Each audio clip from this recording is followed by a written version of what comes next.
Eh bien, bonjour, bonsoir, salut à toutes et à tous, ici Riger. Pour ceux qui ne l'auraient pas encore compris, en fait, j'ai décidé pendant la pause de Oda de vous balancer une vidéo par jour pour qu'on puisse tous ensemble lui envoyer l'énergie pour faire un gros Genki Dama et nous terminer l'arc Wado comme il se doit. Donc, mon frère m'avait expliqué que les combats commençaient et que Usopp faisait face à Pagewine et Nami face à une autre meuf, Triceratops ou je sais pas trop quoi. Dans ma vidéo précédente, dans une de mes vidéos précédentes, j'avais abordé Usopp comme étant peut-être un sujet de vidéo, comme oui, dans la vidéo de ceux qui auraient pu rejoindre l'équipage si Luffy avait voulu plus d'hommes. J'avais expliqué comme quoi Usopp c'était un peu le quatrième parce que c'était le maître canonnier et que par rapport au poste occupé et tout, c'est un poste haut gradé. Et j'avais fait la réflexion que Usopp était un personnage qui me semblait un peu se limiter à sa condition de simple humain qui n'a pas mangé de fruits du démon et qui vit dans un monde de monstres, entre guillemets. Vous les avez pas entendus les guillemets, mais j'ai fait les intonations et les mouvements. Et je m'étais fait la réflexion que, voilà, Usopp me donne l'impression d'être un personnage qui sous-estime énormément ses propres capacités et son propre potentiel. Donc dans cette vidéo, on va un peu reparler rapidement de tous les combats de souvenirs et de tête et à chaud, de tous les combats qu'il a menés, pour ensuite voir un peu quel est Usopp, son évolution et son vrai potentiel. Alors pour commencer, Usopp est introduit à l'arc contre Kuro. Donc il affronte vite fait les petits ennemis, il met les picots, il se bloque aussi, il tire quelques petites billes, mais voilà, ça met pas les gens KO. Et voilà, on comprend que voilà, c'est un mec qui utilise le lance-pierre, il se met un peu comme un sale gosse. Il est recruté une fois la victoire contre Kuro obtenue. Il part à l'aventure avec l'équipage, il dit oui, je suis le capitaine, j'ai 8000 hommes sous mon commandement, blablabla. Bla, bla, bla, bla. C'est un mec qui baratine, c'est un baratineur, c'est un mytho. Et bien évidemment, ça l'empêche pas d'avoir un grand cœur et de mentir seulement pour, on va dire, mettre l'ambiance au fond du fond. Ensuite, l'arc suivant, le Baratier, il part aussi avec Zoro blessé, Johnny et Yosaku vers Kokoyashi, enfin vers le village de Kokoyashi, je crois que c'est le village et l'île, elle a un autre nom, vers le territoire d'Arlong. Et dans le territoire d'Arlong, il est mené à mener un combat contre, je crois qu'il s'appelle Smack ou Kiss, un homme poisson avec des lèvres super chelous qui est capable de mettre l'eau sous pression et de faire des canons, des balles de pistolet. Et c'est là où on comprend un peu quelle est la vraie force de Usopp. Usopp, sa vraie force, déjà de un, c'est encaisser. L'air de rien, il a une condition physique qui lui permet d'encaisser les gros coups. Et on verra plus tard avec ces scènes que c'est vrai. Mais au-delà de ça, c'est aussi la ruse, la stratégie et, dans un sens, la détermination. Donc, il finit par battre son adversaire en le feintant en mode ouais, finalement, tu m'avais pas tué, c'était une bite ketchup, et après, il l'achève avec un coup de marteau, je crois. Après un combat vraiment très serré pour lui, que je vous invite à regarder. Ensuite, bon, après la victoire d'Arlong, on a Lockdown, on a en anime le hors-série, mais sinon le Cap des Jumeaux. Enfin, la rivière qui monte vers Grand Line, puis le Cap des Jumeaux. Blablabla, il se passe des trucs, il dort à Whiskey Peak. Little Garden, il se lie d'amitié avec les géants. De souvenir, je crois qu'il se frotte un peu à Mr. Five et qui se fait tirer une balle explosive, entre guillemets, une haleine explosive, et qui y survit. Blablabla, blablabla. Moi, là où je veux en venir, c'est son combat à Alabasta face à Mr. Four et Miss Merry Christmas, si je me souviens bien, la femme taupe qui prend pour un pingouin. Ah non, c'est un pingouin. Et de là, il fait une sorte de tag team fight contre ses deux opposants, lui épaulé par Chopper. Et on voit justement qu'il comprend les structures et compagnie. Il utilise le chien bazooka pour faire exploser la galerie. Et ensuite, il utilise sa technique, son marteau fusionné avec le horn point de Usopp pour tirer un projectile super puissant. Et là, on voit que voilà, ça, c'est vraiment sa capacité. Il encaisse énormément de coups. D'ailleurs, je crois qu'après, il est plein de plâtre de partout. Et ensuite, il est sur les îles Célestes. Aux îles Célestes, comme Sanji, il est un peu évincé. Il participe au combat contre Satori avec son Usopp. Enfin la ceinture qui tire à grimpa et qui peut pas détacher. Ah non, Usopp, tu fais rêver en vérité. Euh, et, euh, enfin de là, il est un peu évincé. Je me souviens plus trop de s'il a vraiment une scène comment ça s'appelle, à Skypea, mais je sais qu'il finit par vendre du caoutchouc à un prix d'or parce que personne ne connaissait le caoutchouc là-haut. Et ensuite, c'est vraiment à Water 7 où le vrai potentiel d'Usopp nous est un peu dévoilé. Justement, déjà de un pour son lien par rapport au Vogue Mary, au Merigo, et surtout pour son combat contre Luffy, qui, moi, je trouvais à l'époque que Usopp avait vraiment bien mené. C'était un peu impressionnant, ce mélange de toutes ces aventures, de tous les équipements qu'il avait eu idée d'utiliser. Il s'en est très bien servi. Il a utilisé les dials avec une intelligence hors norme pour justement le coup qui était le plus puissant de Luffy à l'époque. C'était Gomu Gomu no Storm plutôt, je pense. Mais, euh, mais là où je veux en venir, c'est qu'il a utilisé l'impact dial contre Luffy. Et moi, je crois pas que j'avais abordé à l'instant. Non, j'ai pas abordé ce sujet avec un collègue. On a vite fait parler Usopp son potentiel. Et moi, je me suis toujours dit que s'il avait utilisé un reject comme Wiper, bordel, il aurait battu Luffy. Même il se serait déboîté les bras et compagnie. Mais Usopp, je pense qu'à cette époque, se limitait beaucoup. Ensuite, il est capturé avec Franky, je crois, que c'est ça le délire. Et, euh, au lieu d'aider Sanji et tout, il décide de partir et il se fait passer pour Sogeking, Sniper King, le roi des snipers, en disant oui, je suis un ami d'Usopp, je suis là pour vous aider, Usopp a quitté l'équipage, il ne peut pas se permettre de vous aider, blablabla. Bla. Et, euh, de là, voilà, sur ce navire, on voit un peu sa stratégie. Il arrive à prendre Robin avec lui, malgré la surveillance du CP9. D'ailleurs, ils sont eux-mêmes impressionnés.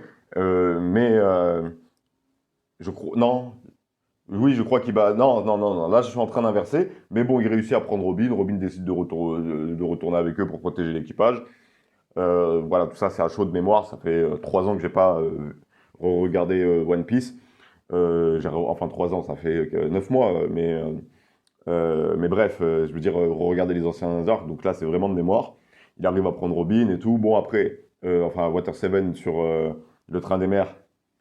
Il n'a pas vraiment de baston, mais par contre, il a ces petites scènes où il arrive à récupérer Robin. Ensuite, Robin décide, l'autre train des mers, là, le Rocketman, euh, et elle les prend parce que l'autre train des mers, du coup, s'est séparé, bah, et patati et patata. Euh, et donc, euh, et donc ensuite, on a le droit à voir Usopp être prisonnier être menotté, lié à Zoro, et à devenir le troisième sabre de Zoro pour affronter Kaku et Jabura avant qu'on arrive à ouvrir leurs menottes et que Zoro peut affronter Kaku tranquille, que Sanji, avec l'eau de la baignoire qui tombe, peut de nouveau se battre et affronter Jabura. Et la scène d'Usopp, c'est tout simplement cette scène de snipe où personne ne peut l'atteindre parce qu'il est beaucoup trop haut et le vent est beaucoup trop fort, mais que lui, il arrive à atteindre toutes ses cibles sans exception, sans rater une balle. Et que là, les mecs, ils sont impressionnés en mode oh, mais putain, c'est quoi ce sniper? Ah, on peut pas l'atteindre, le vent est trop fort, il est beaucoup trop loin. Et bon, Usopp réussit. Je crois que c'est Franky qui teste du coup toutes les clés pour libérer Robin. Robin qui avait redécidé de rejoindre l'équipage. Et ben, en leur disant oui, je veux vivre. Et bon, la scène où il brûle le drapeau en mode ok, le fille, je brûle le drapeau. Et une attaque qu'il n'a pas réutilisée, je crois, contre un adversaire durant cet arc. C'était un peu dommage d'ailleurs, parce que c'était une grosse attaque. Le tir phénix, feu, mélangé avec les dials et compagnie. Avec, je crois qu'il s'appelle déjà Kabuto, et que le deuxième, celui qu'il a après les livres des 2 ans, c'est Kuro Kabuto, un truc du genre, mais bref. Et de là, il saute d'en haut, parce que je crois que l'immeuble est en train de s'écrouler ou quelque chose du genre. Et du coup, tout le monde lui dit, mais vas-y, saute, au bout d'un moment, t'inquiète pas, t'as pas capté tout ce que t'as survécu jusqu'ici, t'as la condition physique pour sauter de là-haut et atterrir sans crever. En gros, c'est un peu ce qu'ils lui disent. Et il tombe peut-être la première, il s'enfonce et tout, et là, on capte que Usopp, l'air de rien, il a une bonne condition physique, et c'est juste qu'il se limite à son rôle de sniper, et qu'il se laisse parfois dévorer par ses peurs, et que du coup, il n'exploite pas complètement tout son potentiel.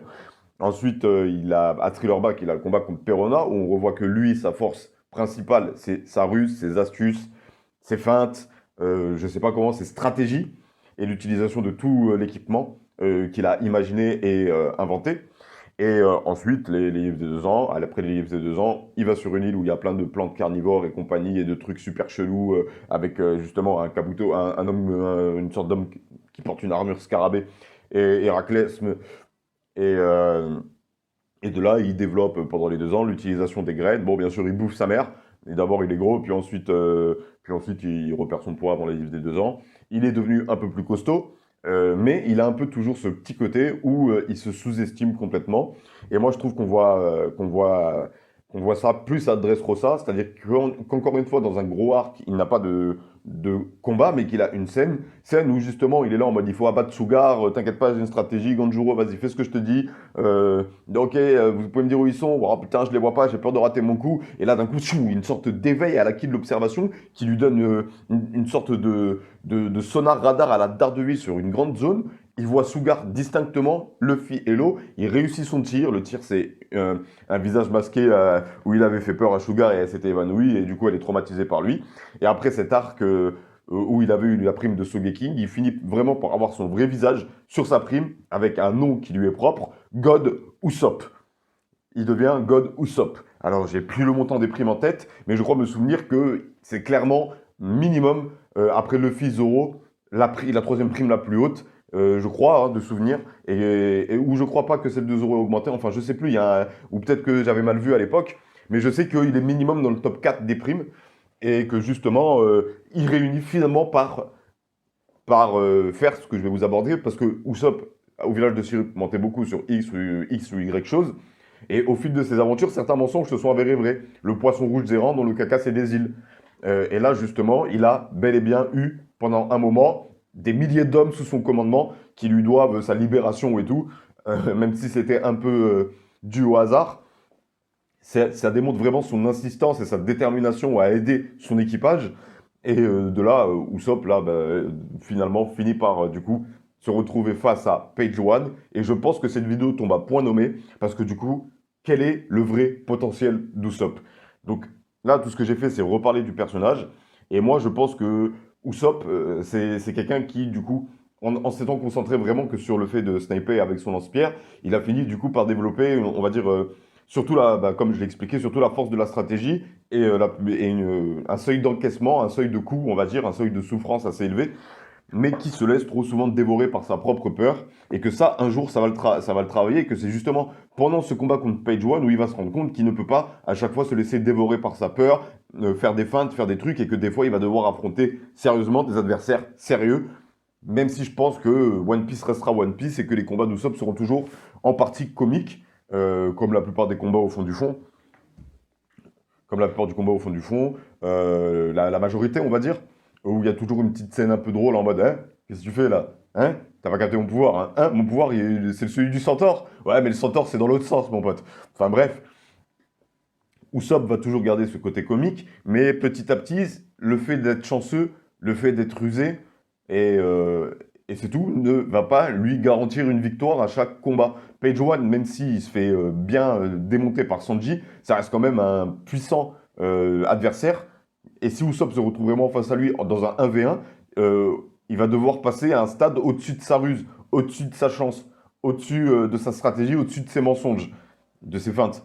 Et du coup, je pense que ça serait intéressant personnellement que le combat Usopp versus Page One soit vraiment, comme pour tous les autres combats jusqu'ici, cette fois-ci pour Usopp, soit vraiment une sorte d'atteinte de limite d'Usopp et de le forcer à développer, on va dire, une nouvelle force, une nouvelle technique, quelque chose de nouveau dans son approche des combats. Parce que de ce que j'ai pu voir de Page One, même s'il se fait bien, même si Sanji le domine complètement, c'est que c'est un adversaire qui va avoir du répondant. C'est un adversaire qui, si Usopp est resté le même qu'avant l'ellipse, il ne pourra pas le battre. Et que depuis l'ellipse, à part sur l'île des hommes poissons, Usopp, il n'a pas eu vraiment, vraiment de combat. Donc je crois ne pas l'avoir vu, peut-être à Wano il y en a eu, mais je crois qu'avant Page One, Usopp n'a pas vraiment eu de combat à lui. Et du coup, Usopp, dans ce combat, risque de se confronter face à ses propres limites et qui devra dépasser et justement, on va dire, c'est quoi le bon mot? Exploiter son potentiel, ne serait-ce que physique, ne serait-ce qu'au niveau de la précision, et aussi surtout son acquis de l'observation et d'en faire une arme, une faculté très puissante qui lui permet de tenir tête à des adversaires un tant soit peu sérieux. pas des enfants, pas des... Même si je sais que Sugar, c'est parce que c'est son fruit qu'il a gardé au corps d'enfant, je crois de me souvenir de ça. Et justement, voilà, donc quand j'ai commencé cette vidéo, je voulais justement un peu plus parler de ses potentielles techniques, de ses potentielles capacités. Mais je pense qu'on a vraiment un peu vu, à travers l'histoire d'Usopp, toutes ces techniques, toutes ces attaques, même s'il peut en inventer d'autres, bien évidemment. L'Impact Wolf, justement. Mais bref, là où je veux en venir, c'est justement que là, on va voir peut-être l'apogée de Usopp dans cet arc qui semble être l'apogée de One Piece. Et justement, je pense que chaque Mugiwara, chaque membre de l'équipage du chapeau de paille mérite justement d'avoir un vrai combat 1v1, chacun. Même Jinbei, hein, maintenant qu'il fait partie de l'équipage, pour le moment, pour moi, à titre honorifique, puisqu'il a pas encore été sur le bateau, mais je crois pas qu'il est à Wano, mais, ou sinon mon frère on n'a pas parlé. Là, ce que je veux dire, c'est que maintenant, je pense que à travers quand j'ai abordé Sanji à la Tea Party et aussi à Wano, qui est où Sanji est remis sur le devant de la scène, Usopp c'est aussi un peu le quatrième monstre en vérité quand on y repense. Même si on peut penser que Franky est plus fort que lui, que Robin est plus fort que lui, que même Nami, elle a eu c'est sa scène pendant l'affrontement contre le CP9 à Ines Lobby. Usopp, pour moi, en fait, c'est bête à dire, même s'il fait partie des premiers personnages et qu'il n'a jamais été montré comme tel. Après son combat contre Luffy, je me suis dit oui, en fait, Usopp, même s'il a moins de, on va dire, de force de frappe, il a quand même sa stratégie qui permet de bien équilibrer tout ça, de bien compenser tout ça, et avec sa sorte d'éveil à l'équipe d'observation sur de longues distances, il peut très bien, peut-être même s'il n'a pas de combat grandiose, développer et devenir vraiment un sniper dangereux, et donc du coup d'être un peu le quatrième membre d'équipage le plus potentiellement dangereux. Il a un peu cette faculté qu'a Luffy de réunir des hommes sous son voile, on va dire. Pas sous son drapeau, mais sous son aile, même s'il les prend pas, mais de faire par la chance et par son caractère d'être le seul qui peut faire face, par exemple à Perona, c'est bête à dire, mais le fait qu'il soit toujours pessimiste, ça le rend invulnérable contre un fantôme qui le rend pessimiste. Parce que justement, au fond du fond, ce combat, même si je ne l'ai pas très bien abordé, moi j'ai kiffé le combat contre Perona parce que justement le pouvoir fantôme qui rend négatif n'est pas utilisé, donc du coup on voit un peu toutes les attaques de Perona, autre que juste rendre les gens malheureux. Et on voit à travers ce combat-là que Usopp, finalement, c'est un personnage qui accepte ses peurs, qui accepte son pessimisme et qui, malgré toutes ses pensées négatives et le fait de se dire, ouais, on va possiblement perdre, ouais, ça va mal se passer, il fait quand même face à ça, il fait quand même confiance à ses Nakama et il est quand même, et il prend quand même, entre guillemets, des responsabilités. Et je pense que c'est un personnage qui est très sous-estimé par nous, en tant que lecteurs, et surtout bah, par lui-même, qui se sous-estime lui-même et qui n'a pas conscience de toute la force et de tout le potentiel qu'il a, et que si il décide tout simplement bah, de faire pour de vrai face à ses peurs et de devenir vraiment sérieux comme il l'a fait contre Luffy, parce que le seul combat sérieux qu'il a eu c'est contre Luffy, même si au bout d'un moment il utilise je crois une sorte de boule puante pour déstabiliser Luffy et le faire tomber dans les picots, on voit vraiment qu'il il fait des trucs un peu cons sérieusement en mode non mais toi tu comprends pas, pour toi c'est une idée bête, mais pour moi c'est un truc qui va me permettre de te faire reculer, de te frapper comme il faut pour ensuite te faire tomber dans les picots. Tu vois ce que je veux dire un peu mon frère? Bref, et donc moi j'ai très hâte de voir ce combat de Usopp. J'espère vraiment qu'il va pas être là en mode ouais il est trop fort pour moi, faut que je le laisse à quelqu'un d'autre, genre un samouraï ou quoi, qui va vraiment le prendre en tête à tête, quitte à l'amener vraiment à part et essayer de le distancer pour utiliser ses facultés de sniper de manière plus intéressante. C'est un combat sur lequel j'ai pas trop envie de faire d'hypothèses, de théories ou trop réfléchir parce que je vais être surpris.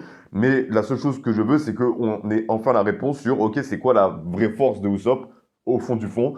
Ok, il fait partie du trio des trouillards. Ok, c'est peut-être pas le membre d'équipage c'est peut-être le membre d'équipage qui a le moins de force physique, on va dire.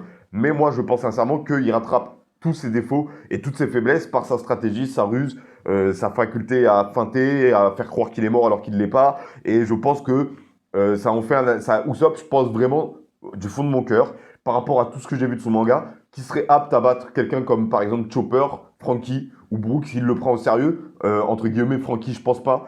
Franky, je pense pas parce qu'au fond du fond, je pense que c'est Franky le quatrième plus fort, voire le cinquième si on compte Robin, même si elle a pas trop de combats. Mais Usopp, pour moi, en termes de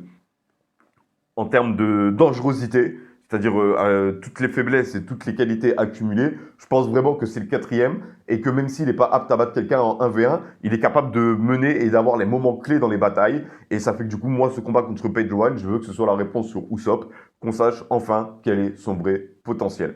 Voilà, je pense pas que je vais dire plus de choses, je pense avoir fait le tour. J'ai rappelé un peu toute l'évolution du personnage.